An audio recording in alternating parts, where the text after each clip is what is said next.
Welcome back, America. We're here with our friend, Mr. Conservative in the Senate. Ted Cruz is running for re-election to the Senate against Mr. Marxist Socialist. Nonetheless, Ted Cruz, it is my contention that this is the most lawless administration in American history, and I'd like your input on this, on a number of grounds. He's defied 2 Supreme Court decisions, and he brags about it. He has violated our immigration laws, and he is happy about it. He violates Title IX by redefining it in the Civil Rights Act to eliminate effectively women's sports. He's violating separation of powers by legislating on his own, by budgeting and spending on his own, by using regulations to get around Congress, where the EPA is running amok and so are the other departments. He's impounding federal funds from Israel, despite the fact that you folks have voted to get armaments to Israel as fast as possible. He's violating the Impoundment Act and the Take Care Clause of the Constitution. He's using the federal bureaucracy to register voters in targeted Democrat areas. And he's unconstitutionally appointed through his attorney general a rogue prosecutor whose entire job is to harass, smear, indict, and they hope convict Donald Trump of something, which brings us to executive privilege, which I talked about in my opening statement. He has waived executive privilege over and over and over and over again to push out presidential documents during the Trump administration, ordering the archives to give it to the January 6th Stalinist Commission under Nancy Pelosi. He's all but destroyed executive privilege. And then a few days ago, all of a sudden, he asserts executive privilege at the request of the Attorney General, who's facing a contempt vote in the House, to cover up his audio of his interview, the text of which is out in the public, in order to protect himself from the election, which has no constitutional basis. So what do you make of all this? You know, Mark, one of these days you're going to say something I disagree with, but it hasn't happened yet. Every word of what you just said is exactly right. That this is a brazen president. This is a brazen Department of Justice. Merrick Garland, you and I both know Merrick Garland. He spent 24 years as a judge. He actually had a good reputation as a Court of Appeals judge. I had some glimmer of hope that he might do the job with integrity. He has proven to be the most partisan and the most lawless attorney general in our nation's history. And you are right. This administration, listen, I've said a number of times, Donald Trump broke the Democrat Party. They hate him so much that their minds have been shattered, and they've convinced themselves that Trump is Adolf Hitler.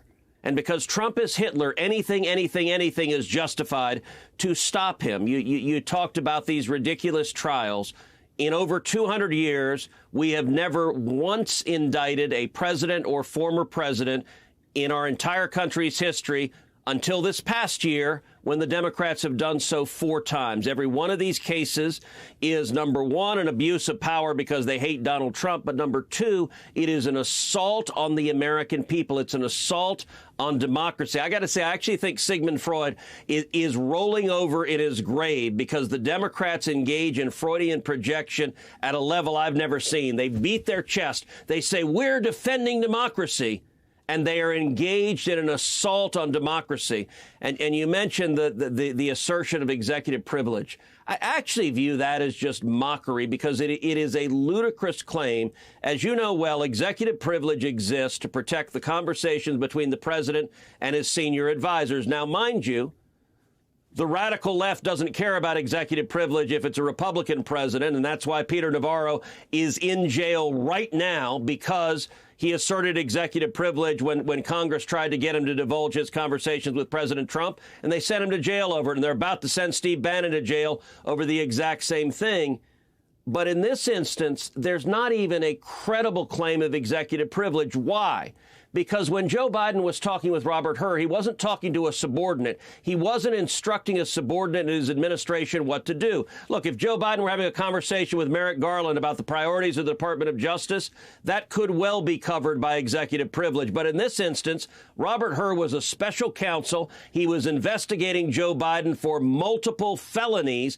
Joe Biden was effectively a criminal defendant. That is not executive privilege. He was not setting policy at that moment, Robert Hur was not there as a subordinate. He was there as a prosecutor, and the claim is laughable. And by the way, Robert Hur concluded, yes, Joe Biden committed multiple felonies. He did so knowingly, willingly, brazenly, over and over and over again. And then on behalf of the Biden Department of Justice, he said, but we're not going to charge him because Joe Biden is not competent to stand trial. He's too old and senile. No jury would convict him. And yet, nonetheless, this person not competent to stand trial has the nuclear codes and remains our commander-in-chief. When we come back, Ted Cruz, isn't that the point, which is this? The 25th Amendment is intended to deal with situations like this, where you have basically a disabled president. We know he's disabled. That's why they treat him like a calf in a cage.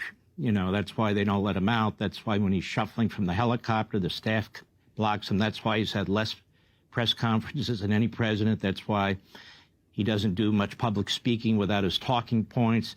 He is the least available president to the public. They're trying to cover this up. That's why the debate standards have been set. No audience. He wants his own journalists. You can't interrupt them. Everything is built around Joe Biden's mental disabilities. Don't we as a people, they talk about the public interest, don't we have a right to know that the Democrats are going to nominate a man who may not be fit for president mentally and physically? Rather than calling that politics, isn't that exactly what our republic is about? That we need to know who these candidates are, given the power of the presidency? I want you to answer that when we return. Hey, Sean Hannity here. Hey, click here to subscribe to Fox News YouTube page and catch our hottest interviews and most compelling analysis. You will not get it anywhere else.